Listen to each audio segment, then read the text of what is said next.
엔비디아 시총 3조 찍었지 않습니까? 더 갈까요? 아니면 3조 밑으로 다시 빠질까요? 3조 달러는 터치의 의미가 있는 게 아니라 저는 이제 안착했다고 생각해요. 오.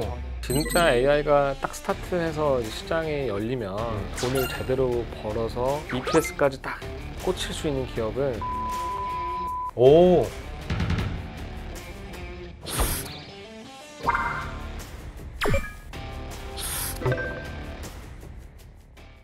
안녕하세요. 쌤클라스를 사랑하는 시청자 여러분, 오늘도 새로운 주제, 재밌는 주제로 찾아왔습니다. 오늘의 주제는 최근에 저한테 가장 많이 물어본 그 기업과 관련된 주제를 갖고 왔는데요. 그 기업은 바로 엔비디아입니다. 근데 엔비디아 하나만 갖고 오면 너무 섭섭하겠죠. 시가총액 기준으로 3조 달러를 돌파한 3개 기업, 엔비디아, 애플, 마이크로소프트, 이 3개 기업을 가지고 깊은 얘기, 재밌는 얘기, 그런 얘기를 해볼까 합니다. 오늘의 게스트 NH투자증권에서 모셨고요. 임지용 연구원님입니다. 안녕하십니까. NH투자증권에서 글로벌 테크를 담당하고 있는 임지용 연구원입니다. 네. 반갑습니다.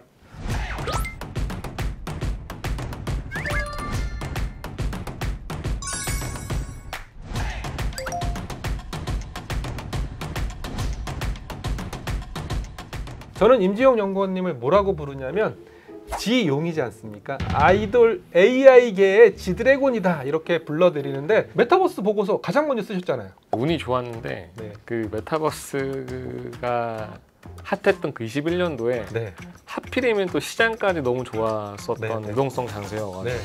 그때 이제 메타버스가 이렇게 붙어서 이제 나갔던 종목들은 10배 나오고 막 이랬었죠. 네네네. 그래서 저는 임지용 연구원님 이마에 눈이, 또 하나의 눈이 있는 게 아닌가.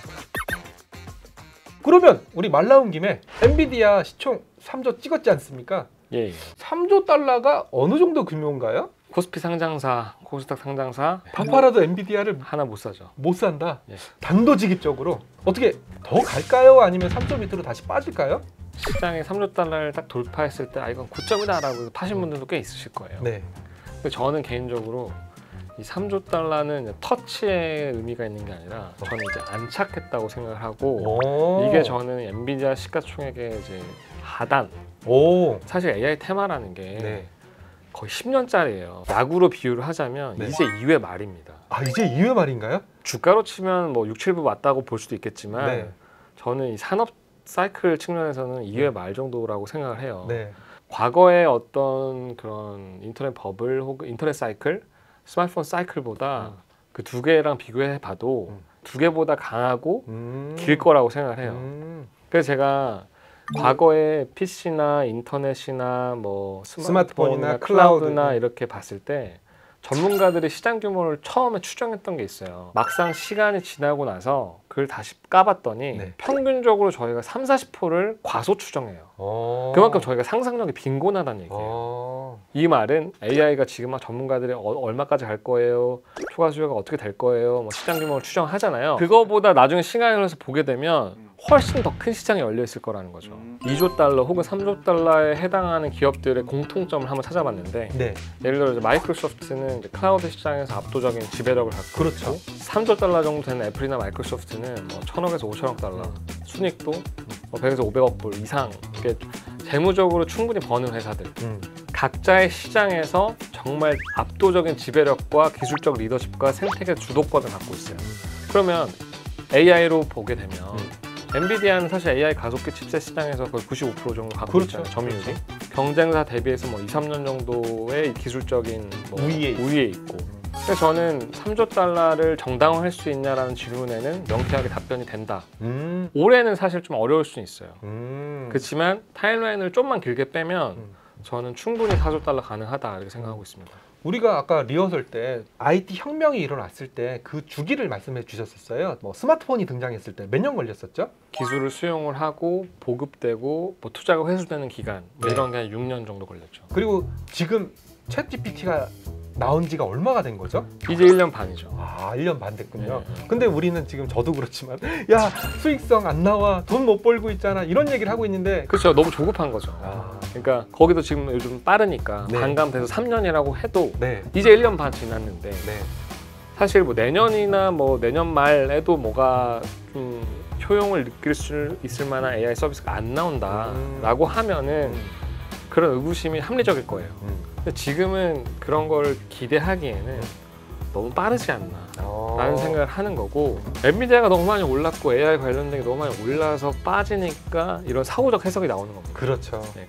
그러면 엔비디아의 구체적인 상품들을 사람들은 아마 잘 모를 거예요. 저도 엔비디아 생각하면 그냥 GPU 만드는 회사다라고 생각했었고, 최근에는 AI 가속기 만드는 회사다라고 생각을 했는데 매출이 데이터 센터로 잡히더라고요. 이게 17, 18년도에 이제 데이터 센터에 그런 새로운 서버용에 들어가는 이제 GPU가 엄청나게 늘어나면서 그때 한번 이제 붐이 됐었던 거죠. 거기에다 이제 비트코인 최고 수요까지 얹혀지면서 이제 한번 엄청 주가가 갔었던 적이 있었어요. 그때 풍기됐었어요. GPU 구하기가 하늘의 별 따기였어요. 최근에 나오는 이제 데이터 센터용 GPU들은 데이터 센터 서버 렉으로 이제 최적화된 A백부터 시작해서 H백, 블랙웰 이렇게 해서 이런 시리즈별로 데이터 센터 로드맵, AI 가속기 로드맵이 쭉 있는 거죠. 지금은 이제 데이터 센터용으로 AI 가속기 칩이 엄청 많이 팔리고 그거를 판매하는 회사지만 네. 엔비디아가 사실 궁극적으로는 소프트웨어 서비스도 해요. 근데 제가 생각하는 거는 AI의 넥스트 웨이브는 뭘까 고민해 봤을 때 저는 가장 먼저 올 수도 있다라는 또 새로운 테마는 로보틱스라고 생각합니다. 오. 사실 GTC 2024라고 엔비디아가 올해 3월에 보여줬던 행사에 2시간 중에서 1시간을 칼 로보틱스 얘기만 하는 거예요. 오. 그러니까 이제 엔비디아는 다음 웨이브를 로봇으로 생각하는 것 같다라는 인상을 굉장히 많이 줬거든요. 네. 이 로봇 시장도 AI가 나오기 전까지는 개화 시점을 2030년 이후로 봤어요. 근데 저는 이게 한 27, 8년으로 땡겨올 수도 있다는 생각을 하는 거고, 그리고 이 로보틱스 산업에서도 엔비디아는 키플레이어입니다. 핵심 역할을 수행할 수 있기 때문에, 그래서 사실 저는 혹여나 엔비디아가 단기 고점이 나오더라도 다 팔지 말자라는 생각을 해요. 아, 로봇 나올 때까지 가보자. 로봇이든 바이오든 어쨌든 AI 넥스트 웨이브가 어떤 컨텐츠가 어떤 뭐 영역에서 나올지 모르겠으나 네. 그 엔비디아의 어떤 그 밸류체인에서 그 핵심 역할을 수행할 수 있기 때문에 네. 저는 진짜 이건 한번 일부 물량은 끝까지 가보자라는 생각도 있습니다. 그러면 그 다음으로 생각해 볼 기업은 당연히 애플인데요. 제가 생각하는 애플은 AI랑 좀 거리가 멀어요. 어떻게 보세요? 일단 그 애플이 AI에 뒤처졌다라고 인식하는 이유는 네. 남들 막 AI 투자 한 해 만에 엄청 막 지를 때 엄청 늦게서야 이제 애플 인텔리전스를 그러니까 올해 6월에 발표를 했잖아요.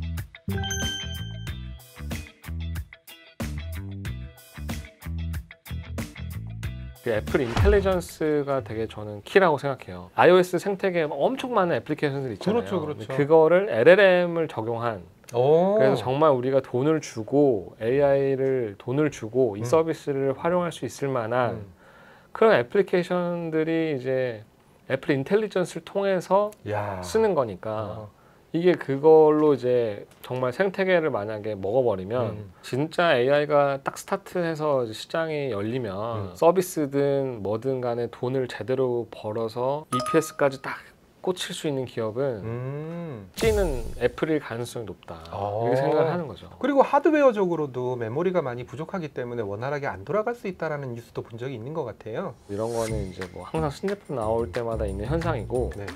사실 그거보다는 이제 이 AI 폰에 더 엣지 디바이스에서 처리해야 되는 추론을 해야 되기 때문에 새로 바뀌게 되는 제품은 이제 뭐 NPU라고 해서 GPU는 사이즈가 크잖아요. 그렇죠. 그걸 엣지 디바이스 못 넣으니까 그걸 온 디바이스에서 이제 처리한다.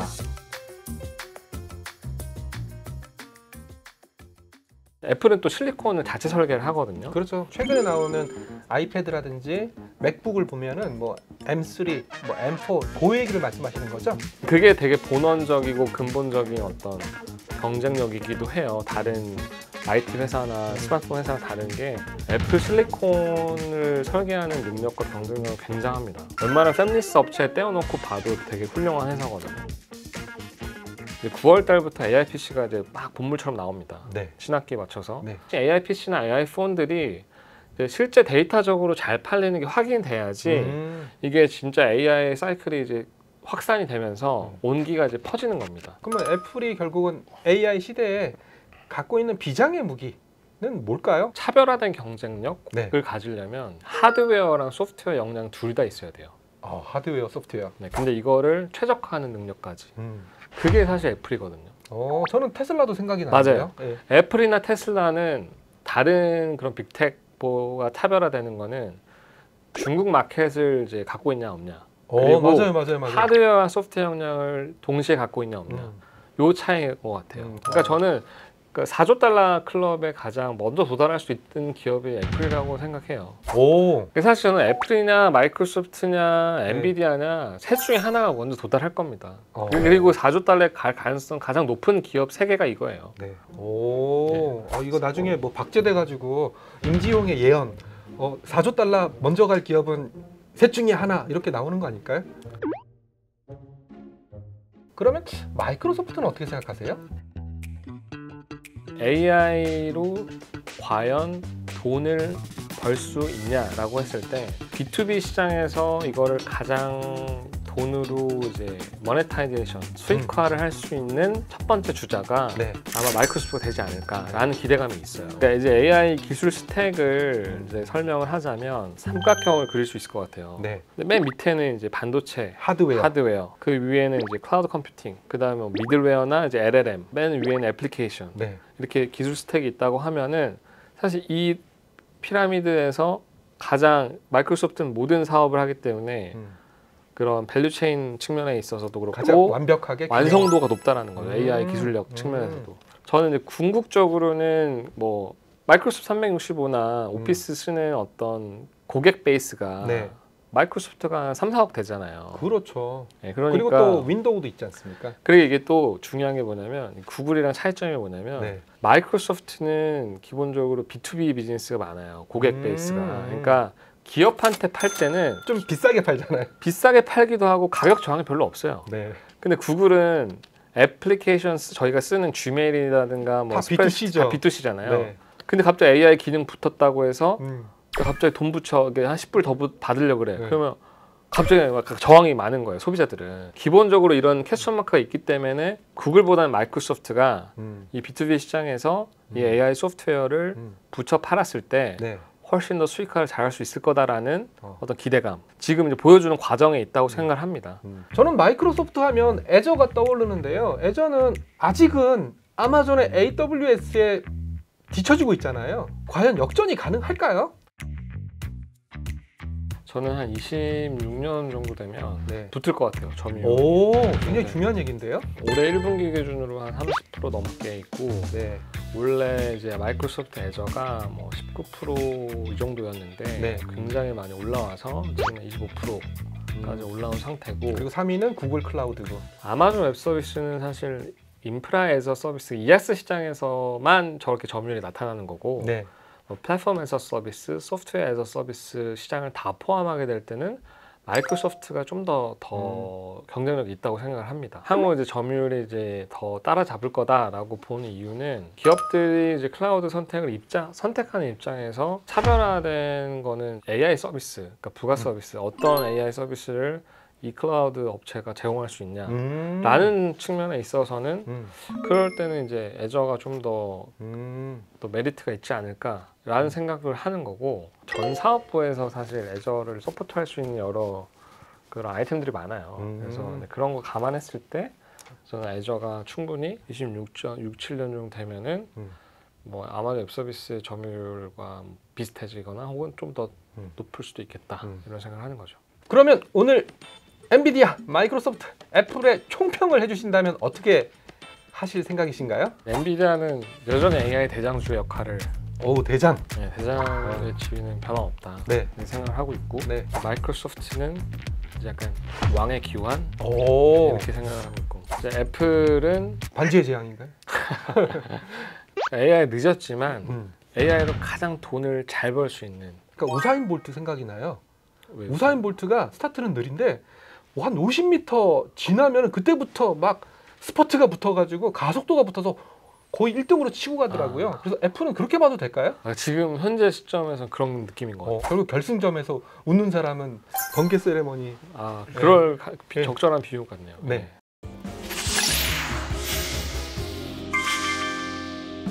자, 그러면 이제 결론인데요. 애플도 들어가고 마이크로소프트도 들어가고 엔비디아도 들어간 그런 ETF가 있다라고 가정한다면 어떻게 생각하세요? 제가 좋아하는 코어 기업에 압축 투자하는 걸 또 좋아하는 편이긴 한데 만약에 그런 ETF가 있다라고 하면 사볼 만한 것 같아요. 그래서 저희 코덱스가 준비를 했습니다. 방금 얘기했던 우리의 세 기업은 3조 달러지만 시가총액이 코덱스 미국 1조 달러 기업 포커스라는 ETF가 있고요.